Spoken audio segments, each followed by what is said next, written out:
My name's Anne, and welcome to Book Carnival. Tonight, we're delighted to have John Gilstrap with us with his book, Blue Fire. Um, I think this is the first time you've been with us, John. I believe it is, yes. Yeah. And what I also realized was that we missed the first book in this new series because it came out probably at the worst possible time during COVID.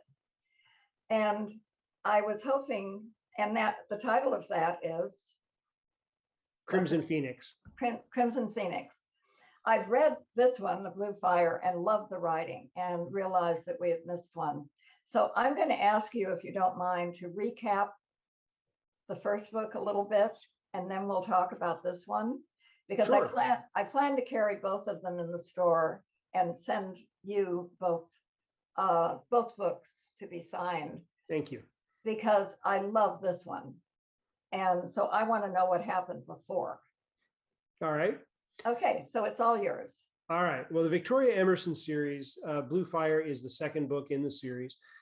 And it began with Crimson Phoenix, which tells the story of Victoria Emerson, who was the congresswoman, I don't know what the term is, of a district in West Virginia. And a security team comes to her house in Arlington, Virginia, led by a Major Joe McCrae. And she is to be taken to the Annex, which is the U.S. government relocation facility that's located in the base of a hotel in West Virginia. It's a bunker, is what it is. And this is in anticipation of a nuclear strike that Israel will be taking against the Iranian active, at this point, nuclear missile facilities. And while the United States is not directly involved in launching the missiles, obviously the world is going to interpret it that way. So they invoke Crimson Phoenix, which is this evacuation protocol. And when Victoria is escorted, she's going, whether she decides to go or not, the security team is going to take her there. And they drive out into West Virginia. This is purely precautionary. That's what they think. And she gets to the bunker, and she is informed by the team that runs the bunker, a group called Saller, that it is for members of the House, members of the Senate, and one staff member. Family is not welcome. Well, she's a single mom. She's got 3 boys. 2 of them are with her. One is away at a boarding school, and she quits on the spot. She says, "No, I'm not going in. I'm going to take my chances with my family. I'm not going to be safe while they're exposed to all these hazards." Well, because of a series of mistakes, actually, the war happens. It takes about 8 hours for everything to fly and to be destroyed. And of course, millions of people, hundreds of billions, who knows? The story is told from her point of view. She knows what she knows. She doesn't know what happened in the hinterlands. So, we're now up to about page 50 in the first book. And they survive, she and her family and her security team, the 2 people. Paul Copley, First Sergeant Copley is the other one. And now they're on their own. Victoria is something of a prepper, has always been. She's from West Virginia. She's a hunter and a fisherman, and they know how to grow food. That has always been their thing. She joined Congress. She ran for Congress after her husband was killed in Iraq in a firefight, and she went to Congress to change things. And of course, now she's quit, and she's got her 2 boys who are 13 and 16, I believe. And they end up wandering. They're homeless. They're aimless. They're just trying to survive. And they end up in this little town called Ortho, West Virginia, which is fictional. And she is a natural leader. It's all chaos. Everybody's panicking. Nobody knows what to do. And she's the one that says, "Hey, settle down. We can do this. We'll figure out a way. We've been dealt a really crappy hand, but it's the hand we've got. Let's make it work for us." But around Ortho, people are panicking and they've gone feral. And if you remember from the early days of the pandemic, and people were literally shooting each other over toilet paper. We go to our animal instincts very, very, very quickly when when things go bad. And Victoria is the one who brings the order to chaos. And chaos is a pretty strong force that wants to continue. So she's got her two sons with her, and they try to make do. And in Crimson Phoenix, there's a group of people who don't want that to happen. Which brings us to Blue Fire, which is a continuation of that story. I think it stands alone. I think, and you're probably the better vote on this than I am, but I think it stands alone as a thriller. You don't need to read one before the other. But it starts with elements of people purporting to be the government. It's a National Guard unit out of Maryland who floats down the Kanawha River into Ortho. And they say that they're on a foraging mission and they want to take the stuff that the good people of Ortho have accumulated. And that does not go well. It erupts into violence. So what the series is really about, it's hard to talk about. And it's funny, when we were first doing this, I was proposing it as a post-apocalyptic thriller series, but you can't use that phrase anymore because post-apocalyptic now means zombies and mutants and all of that. But that's not what this is. The bad guys are all human. But the good guys are all human too. And I think it's a story of survival and triumph over adversity. I think there's a lot of love. I think there's a lot of softness. I write thrillers, so it is very much a thriller. There's violence as well. But for me, it's been a real interesting exploration of, you go into headspace when you write a book of, you go into the place and have the great pretend. And what are we willing to do to protect ourselves? At what point do the nice laws of society become totally irrelevant? How do you do when the balloon goes up, however you want to say it, and now all of a sudden there is no electricity, there's no power, there's no gasoline because you can't get it up out of the ground. There's, all of the modern conveniences are gone. The pharmacies have what they have on the shelves, but there are no factories to produce more. So what happens with the diabetics and the people with heart disease and cancer when those pills go away? Who gets those pills? Who is more important than somebody else on the hierarchy? And do we agree that it's okay that the old guy dies because the young person has to live, or is the old guy going to beat up the young person because he wants to perpetuate this finite number of options? So that's really what this series is about. I'm right now writing White Smoke, which will come out next year. So we'll have Crimson Phoenix, Blue Fire, and White Smoke, and maybe more if people enjoy the series. But I think it's really about rebuilding a community when everything we recognize as civilization, or is everything we recognize as society is gone, but civilization continues. As I was doing the research on this book, I realized there's a lot in the prepper community. And prepper is used as a pejorative term far too often. I think these are the people who are prepared for stuff. I kind of am one, and not to the foil hat variety, but there's a lot of food in my freezer, and there are precautions that we take. But most of the writing and the concentration of these communities is about protecting what is mine.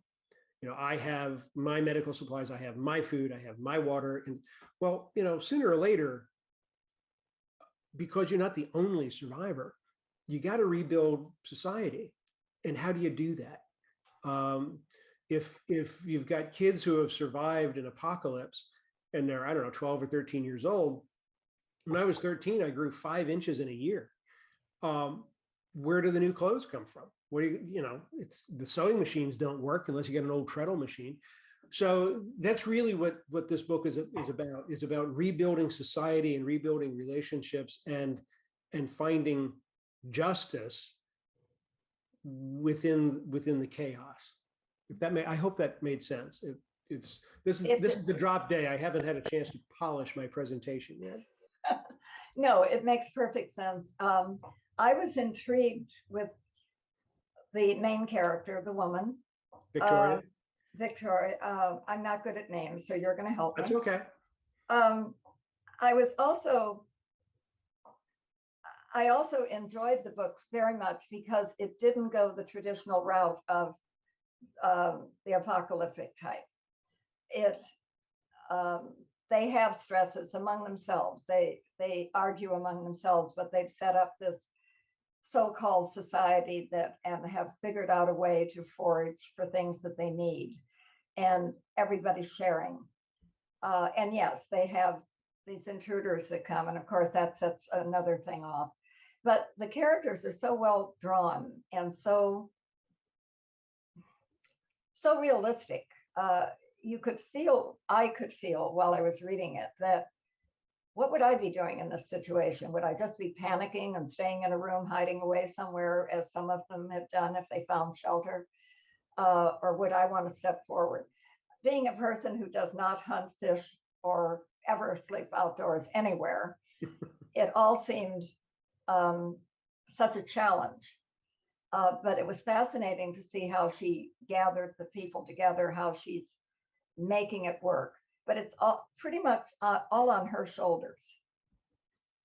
Well, one of the conceits of the book, of the series, is that Victoria, as the outsider, and she wants nothing to do with the leadership position. It just, when the music stops, she's the one with the chair. But she's able to wrangle small town differences and mete out justice, find the compromise between warring parties just within the community. Mm-hmm. It's a very small town, but she didn't grow up there, so she doesn't know the petty jealousies and what Billy Bob did when he was 12 to anger Joey, and so as the outsider, she's the one that people will listen to because she brings the voice of sanity. And there's an undercurrent of all of this, is that she understands within the context of the plot how fragile that is. I mean, there's a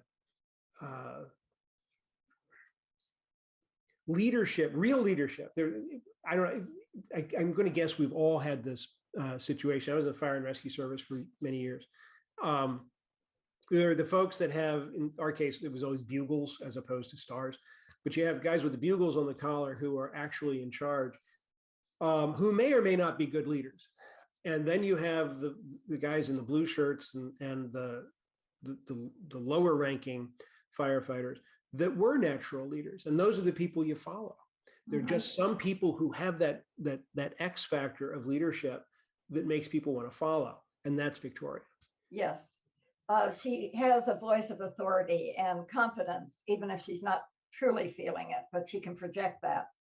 And her sons have come along with her to that extent. And the couple of years that this has been going on, the changes in them are interesting. Go ahead.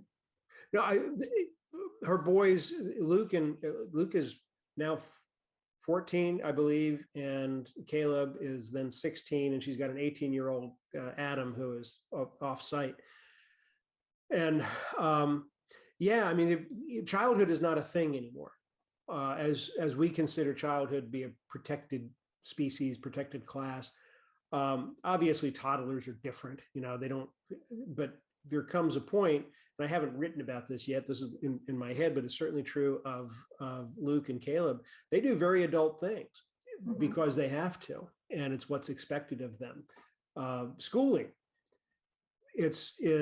both of them are real school nerds, but there's no schooling anymore, and they have to. One has become a blacksmith, and the other is working out with the doctor, helping him learning medicine the old-fashioned way by helping people who are bleeding. Right. So it's kind of for me, this is such a departure from anything else I've ever written. The Jonathan Grave books are very high tech. They're action thrillers, and I think there's a lot of heart in them. I'm very proud of them. But this is such a departure from anything I've ever done before. I hasten to say with a lot of pride. The New York Journal of Books just this morning had a stunning, wonderful review of Blue Fire. So good. I think my love of the characters and love of the story is coming through. At least I hope it does. It definitely does. It did for me. It's not the type of book I would go to for the first time if I have a whole tray full to look at. Mm-hmm.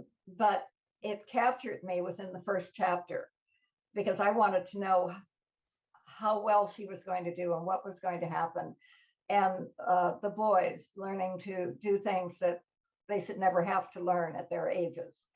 And either being confident about it or too comfortable with it in some cases. All of the characters became very alive, including the group that came along and wants to take everything away. The imagination that goes into something like this is another direction I wanted to go. You mentioned your other series, which is so completely different. Do you have to stop yourself when you're thinking about a scene or going to the next thing and realize, no, I can't use that. That isn't possible anymore? Or are you completely in the zone? I'm pretty much completely in the zone. The weird, I get nervous talking about this because it either sounds very writerly or it just sounds truly insane. When you go to work, I live a normal life, right? And then you go to work and with the right music on, you get into the space and the reality of the scene that I'm writing is far more real than my chair and the computer. And well, it's a matter of going to a place and playing with your imaginary friends and sort of reporting on what would happen in these circumstances. I often say they call it psychosis if you don't get paid for it. It's you're living in an alternate reality. The good news is I can turn it off. But the Jonathan Graves series, which is the other series that I'm writing, is just so vastly different. I don't have a problem with cross-pollination. There's no place for that to happen. Okay, interesting. We don't have any questions typed in, and I meant to remind everyone chat box is on, but we can also open it up to questions. You talked about a third book that is either already in your head or perhaps started, but you're also in the process of moving, you mentioned. So that's got to put a kink in things a little bit. Oh, okay. You want to do that? I'm moving. I'm living in an apartment that is 1/10 the size of our previous house. Our son has moved in with us. He's 35. He had an accident at work, and so he's convalescing here. So the apartment we intended to have for 2 adults now has 3 adults, and the house is delayed, and we just got a new puppy. So if work concentration is a little hard right now, but Really? Yeah, but it's all, everybody's doing fine. He's actually recovering very well. The new puppy is adorable. Actually, if you go to my Facebook page, John Gilstrap author, I think, posting pictures. I mean, she has just absolutely stolen my heart. We were talking earlier today that I don't know how I'm going to get anything done when she's in the room.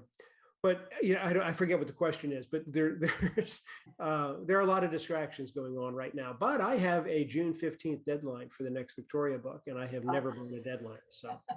Okay, well, good luck on that one, because that between the puppy and the move, that's going to be a challenge, I'm sure. Yeah. Let's open it up and see if we can get some questions going here, because I've kind of commandeered all of this. Looks like Catherine has one. Yeah, I'm curious. Why did you decide to go with a female protagonist? Because the scenario, now I realize this is not a PC thing to say, but I mean, the United States just 2 elections ago refused to elect a female president. So how is it that you write a book where the leader is female? Well, in fact, the president is also female. In your book? In the book. Why not? I mean, in the case of, in my mind, Victoria the parent, in order for the entire story to work, the parent needed to be a single parent. And I think it's more compelling for a mom who to be the one who won an election as a widow and then makes this decision to raise the kids rather than, you know, saving herself. I don't know, just if it were another way around, it would feel cliched to me. I mean, I don't, you understand, these are not intentional decisions that come up. The story, when a story feels right, I write it. And that was the case in here. It was not a, there was no decision of whether or not a Victoria, obviously, or as opposed to Victor, I guess, whether the character was going to be a female. It's just the way it appeared in my head. It made the most sense. Actually, in the Jonathan Grave books, the director of the FBI, who's a pretty tough lady, is a lady. That doesn't make a lot of difference to me, I guess. But it was a long way to get to the short answer of either I don't know or it just did. You know, it's the way it evolved. That's how you saw the book and the story. Right. Yeah. Right. Which is interesting because she has a couple of rugged men who are listening to her and supporting what she wants to do and trying to get the rest of the population that they have accumulated, their little town now, in lockstep with them, which we know can't go smoothly because otherwise we wouldn't be interested. I couldn't put the book down. I really found all of it to be very new and different from what I have been reading. And I'm sure I didn't see the review you mentioned. I wish I had, but I would imagine that's something they pointed out. It's refreshing, I guess, is the word I'm looking for. The best helps me to express it. Well, I thank you for that. You know, those are always the words. I'm going to sit here quietly and as you continue to say nice things. As long as I keep saying good things, okay.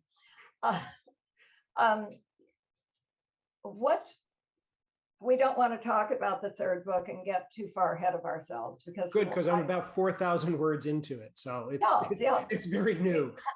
We wouldn't want to put you on the spot on that one, but good to know there is a third one. Also, for anyone who's didn't hear us chatting before, I was so happy to find out that this was the second book and that I still had time to order it, the first one. So the boxes that are going to John for signing are going to include both the first and the second book. I just think it's worth that. It's worth having both of them in for people who will care about it as much as I just find the plot and the subtleties that are going on and the not so subtle things different and interesting. Well, and there's another vein of plot that I haven't mentioned yet, which involves the people inside the bunker. I call it the annex, where the government is trying to do what governments do. And they've got the best communication equipment in the world. And what they're discovering is there's nobody who can hear what they're saying because all of the electronics are gone. They're trying to rebuild, you know, Congress has the power to spend the nation's money and they're trying to do that, but money has no value. There are no markets anymore.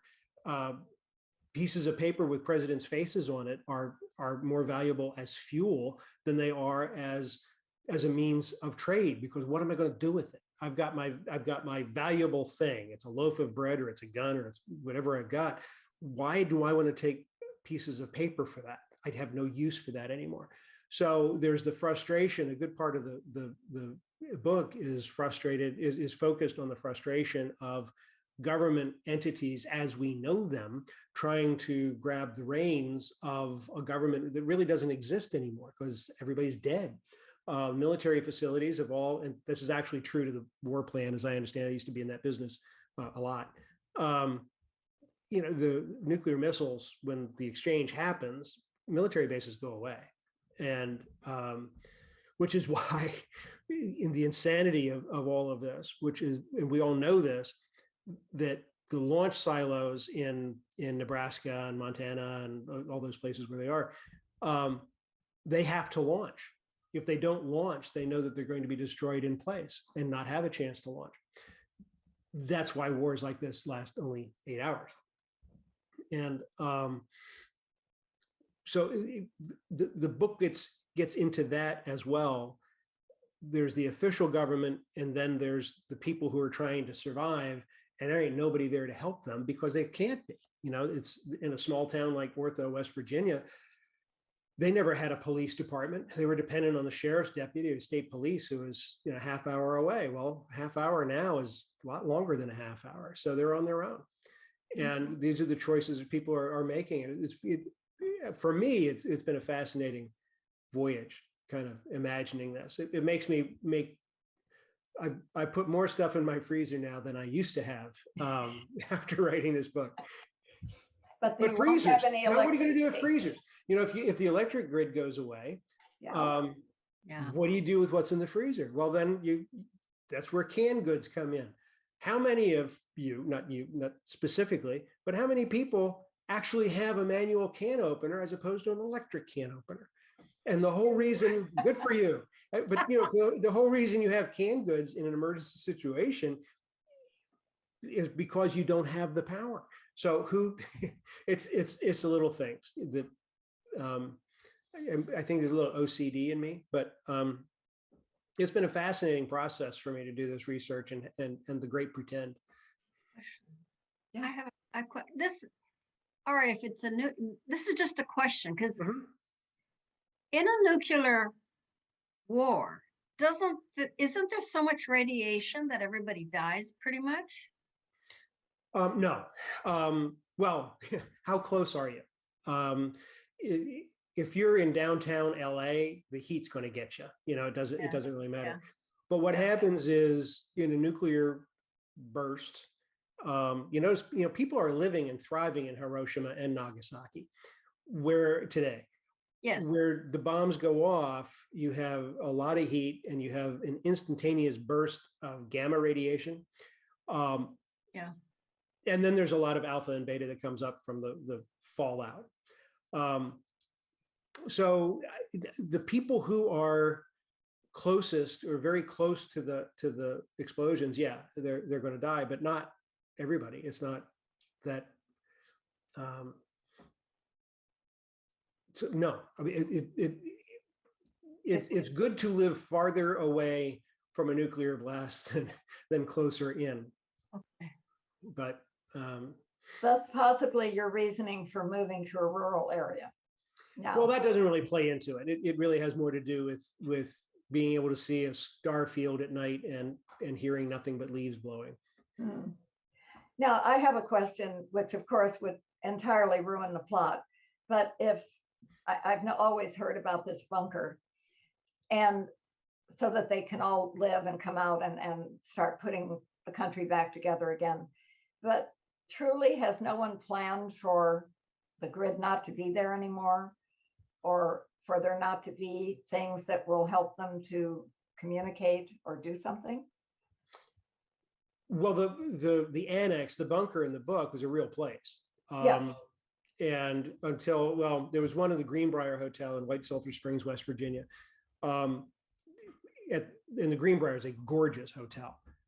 But the secret was revealed by the Washington Post in 1994.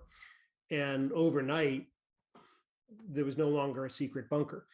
So after that, I don't have inside knowledge like I used to, but I imagine, I have good reason to imagine that another facility does exist. Probably much closer to Washington than the Greenbrier was. Greenbrier was probably at least 2 hours from DC, but it was built at a time when nukes were delivered by bomber. So you had a long time to prepare. Now we are 8 minutes away from substrikes in certainly along the East and West Coast. That's how long or short, as the case may be, if things go really south. So a lot of what has been built, and this comes out in the book too, a lot of what's been built into the civil defense system is to make people feel comfortable. But the reality is there's not a lot that they can do. Sleep well. But that's really not what the book is about. The book assumes that bad stuff has happened. It kind of picks up from there. You know, it's not a political book. It's not anti-war. It's certainly not pro-war. It's just, okay, we've been dealt a shitty hand, excuse me, and now we got to play it. Right. No, and you're doing it very well. But I was just curious if, like I said, if you build a bunker to save people so that they can then rebuild, wouldn't they have already thought of some way that they could communicate afterwards, because they weren't going to have all the technical. Oh, they have it. They have it. All of the communication stuff is there, but it's all shielded. They can get the signal out, but who's going to hear it? Right. That's the problem. That's where the system breaks down. Yeah.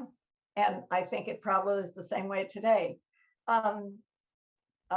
Carol, who remains secluded, said she's doing it because it's noisy at her house, and she was proud to join Catherine in having a manual can opener. So, and I have one as well. So, all right, good for all of you. We're all doing really well. Go ahead. In any kind of, I know how to shoot a gun and I have a manual can opener, but I don't know how to hunt. I don't, fishing, I did years ago as a child, but my uncle always baited the hook. So somebody like me, we're dead meat, aren't we? No, not unless you give up. You know, the fighting, the human spirit, I believe, you know, this is the gospel according to me. We are an organism that is designed to survive, and we will do whatever it takes, which is why I think people become feral and resort back to almost instinctive violence when they get pushed to that degree. We'll ultimately fight unless we have been conditioned not to do that. And this, I don't want to open doors into to other things now, but you know, it's if it's a skill you want to learn, it's certainly learnable. If you can shoot, you can hunt. Meat might not taste all that good the first few times until you figure out how to take it apart well, but you can certainly get enough food to eat, you know? So it's, my mom always used to tell me, it's another, something kind of ate away at me as I was writing this. Growing up in the Cold War, in the height of the Cold War as a military brat, my mom always said that in Northern Virginia, so we were at ground zero, that if the civil defense warnings went off, she wanted to go sit in the front yard and be the first one to go. And even as a kid, I thought, no, I don't, please don't make me go with you, because if you survive, that's the next great adventure. It might suck, but at least it's not dead. And I think a lot of us have that built into us, that that getting to the next minute is better than not getting to the next minute, and then 10 minutes, and then and beyond that. I agree. I think that's just built into most of us, that we want to survive no matter what's going on. Now I'm with your mom. I'm Really? going and sitting out the front lawn and watch the radiation fall. You mentioned your third book, which I know you're not very far into. Do you see beyond that? Does that depend on you, or does that depend on the publisher? Or? Well, you've read Blue Fire. So Blue Fire is the standalone, but the sequel to Crimson Phoenix.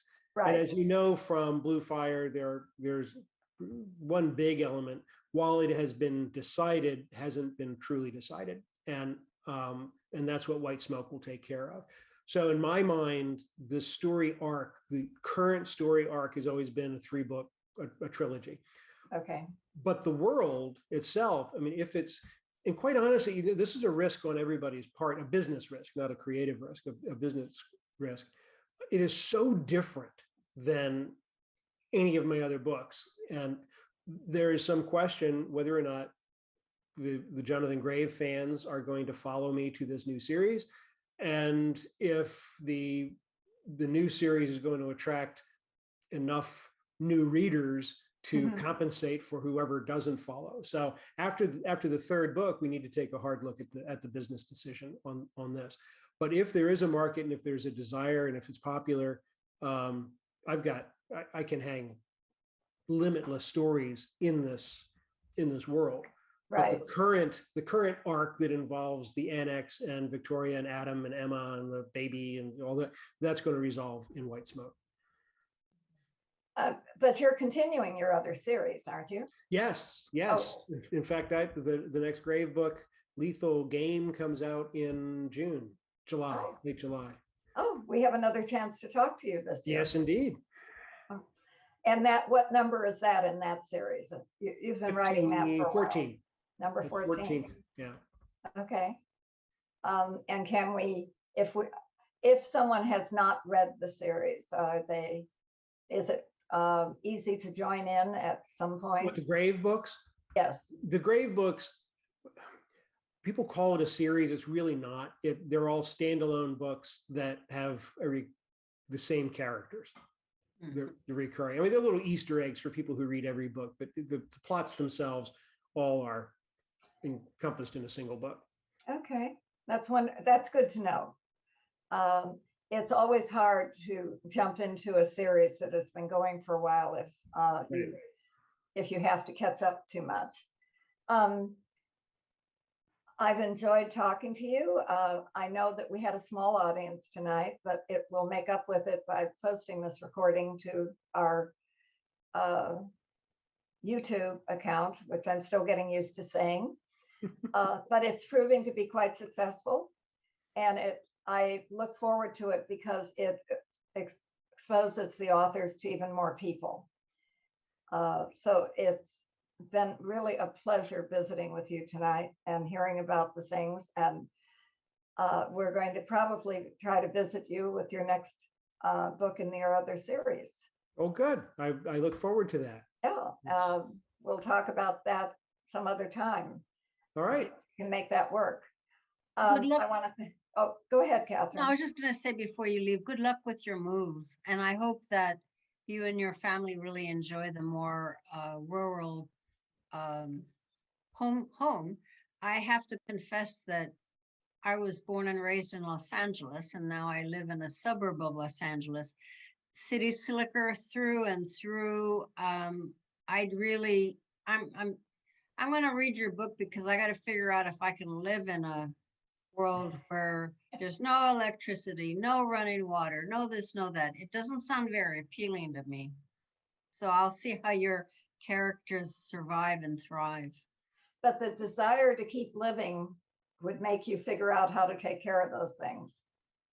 I would hope so, Anne, but I don't know. I always feel woefully inadequate when I read about anyone who is able to go and shoot something and then skin it and gut it and cook it and all this stuff. You're right. The first few times if I was lucky enough to shoot something, I would have to then figure out, how do you make this edible?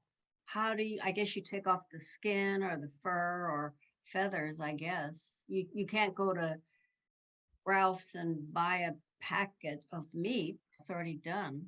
Well, you can go to YouTube and see any of that if you're of a mind. But I have grown up in suburbia my whole life, and we've got it's a pretty good chunk of land out in the woods. If you could. Yeah. And we cross out of suburbia into the country. And for me, and it's not for everybody, I know it's not for everybody, but it just, we're the only car on the road, and it's quiet and it's pretty, and you go onto the property while it was under construction. We'd go on the weekends because it would be not hammering and all the stuff that goes into construction. And you just sit there on a nice spring day, and all you hear is the wind going through the leaves. It's absolutely blissful to me. I've done the wild and crazy, live fast kind of stuff. I'm ready to not do that anymore. Of course, my idea of having grown up in Chicago would be to be able to live in downtown Manhattan and afford it, as opposed to going to something rural. But that's why there's places for all of us and room for all of us to do what we want. Thank you again for a great interview. And again, I can't tell you how much I enjoyed this book. Thank you so It's much. not what I usually read, but it captured me and I didn't want to put it down. Well, thanks for taking the risk on it. If it's that, I get that a lot. This isn't something I would normally read, but I did. So, and for those that are listening, and for benefit of the recording, I'm ordering both the first book and the second book. They're going to John, and he's kind enough to sign them, and then they will eventually get to Book Carnival. So keep that in mind. Again, thank you so much for tonight, John. It was very entertaining. Bye now. Bye. Bye, everybody. Thanks for coming.